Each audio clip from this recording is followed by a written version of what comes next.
नजर डालेंगे दिलचस्प और अजीब खबरों की तरफ। न डोली न घोड़ी, दूल्हा दुल्हन देगचे में शादी करने निकल पड़े। भारत में तूफानी बारिशों से तबाही का सिलसिला जारी है। इलाकों में खड़े पानी ने लोगों को घरों में रहने पर मजबूर कर दिया है, लेकिन एक जोड़ा है जिसे ये पानी अपने शादी हॉल पहुंचने से ना रुक सका। तस्वीर में देखा जा सकता है कि दूल्हा और दुल्हन देगचे में बैठकर शादी के लिए जा रहे हैं।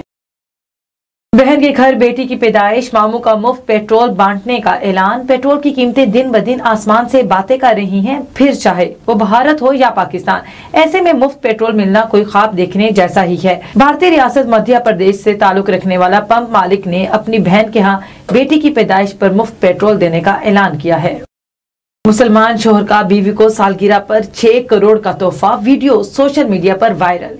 बीवी को खुश करने के लिए इनकी सालगिरह पर दुनिया भर के शोहर मुख्तलिफ किस्म के सरप्राइज और तोहफे तोहफे पेश करते हैं। ताहम हाल ही में एक शोहर ने अपनी बीवी को कीमती तोहफा देकर सोशल मीडिया सार्फिन को हैरान कर दिया।